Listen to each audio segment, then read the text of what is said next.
If you grew up in the 80s, or even if you just love 80s movies, the name John Hughes is probably legendary to you. I mean, his films were a huge deal. They were kind of revolutionary, actually, because they took teenagers and their problems seriously with a kind of empathy that just wasn't common back then. For a whole lot of us, they were the voice of a generation. And that's our first point. Hughes just got it. He really captured that authentic, sometimes painful, angst of being a teenager. He never talked down to his audience. Instead, he gave us these characters who felt so real, Their feelings of being an outcast, of falling in love, of just being frustrated. That was the whole point of the movie, not just some silly side story. But that's the big question, isn't it? Because when you go back and rewatch these movies you loved as a kid, well, some things start to stand out. And they're not just a little dated, they're deeply uncomfortable. Things that were played for laughs or framed as romance back then look really, really different today, especially when you think about consent. So, to really get into this, we need to define a key term we'll be using: assault culture.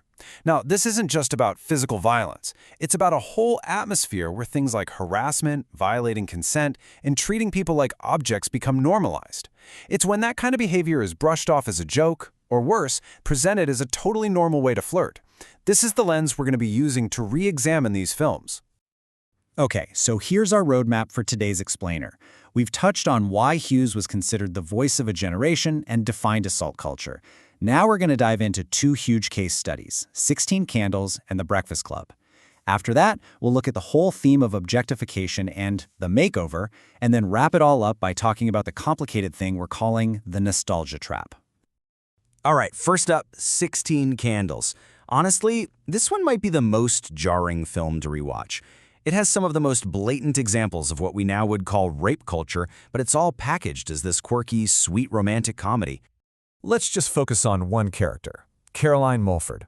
In the movie, she's not really treated like a person. She's more like a prize to be won. After a party, she's so intoxicated she can barely function, and what happens next is all framed as this big win for the guys. Her own boyfriend, Jake Ryan, who's supposed to be the hero, literally gives her away to another kid, the geek, in exchange for a pair of underwear. And if you think that's just an interpretation, listen to this direct quote from our romantic lead, Jake Ryan. The movie tries to frame this as him being a good guy. See, he could assault her, but he's choosing not to. But the line itself and just how casually he says it makes the whole idea of sexual assault seem totally trivial and normal. And that right there is the key. It's all about how the film frames it. The story wants us to see the geek taking Caroline home as this hilarious victory for the underdog. But let's call it what it is. An unconscious woman was basically trafficked between two guys. Her consent, it's not just ignored, it's not even on the radar. It's a total non-issue in the world of the film. Okay, let's move on to our next big one, The Breakfast Club. Now, this movie is legendary for how deep it gets into teenage psychology. But it also gives us a perfect example of how sexual harassment and straight-up abuse get twisted and romanticized into some kind of acceptable courtship. I mean, think about the romance between Bender, the criminal, and Claire, the princess. It's almost entirely built on him harassing her. He's constantly calling her sexually derogatory names, he mocks her for being a virgin, and then there's that scene. You know the one. He hides under a desk to look up her skirt. That's not some rebellious act of flirting. That's sexual battery, period. So how does the movie handle all this? Does he face any consequences? Nope, he gets rewarded. By the end of the film, Clara's giving him her diamond earring. She's into him. After he assaults her, she lies to the principal to protect him, and the movie frames that as the moment their bond really starts. The message this sends is just awful. It suggests that abuse is just a way of flirting, and that a woman's job is to protect the guy who's hurting her. Okay, so besides the really overt stuff, there's a more subtle but just as damaging theme running through these movies. Let's call it a kind of psychological assault. This idea that a woman has to completely change who she is, erase her own identity, just to be acceptable to men. You can't get more literal with this than the movie Weird Science. I mean, the whole plot is two teenage guys literally building their version of a perfect woman on a computer. She's not a person with her own thoughts or desires. She is, quite literally, a fantasy brought to life, whose only purpose is to serve their needs. And we see a different version of this in The Breakfast Club with Allison, the basket case.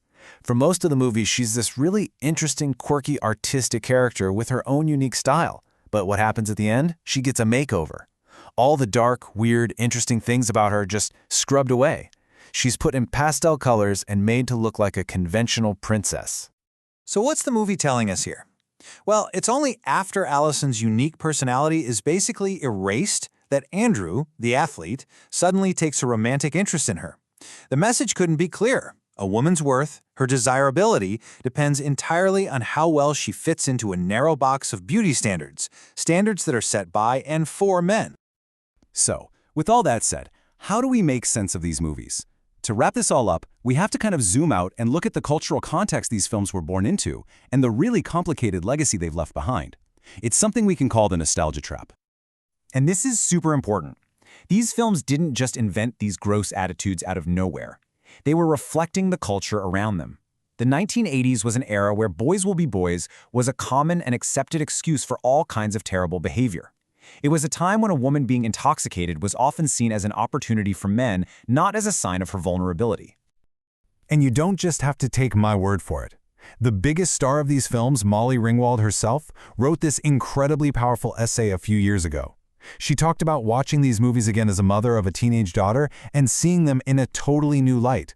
She recognized that so many of those big, triumphant romantic moments were built on the backs of female characters being harassed, used, and victimized. And that kind of leaves us with the big, tough question, right?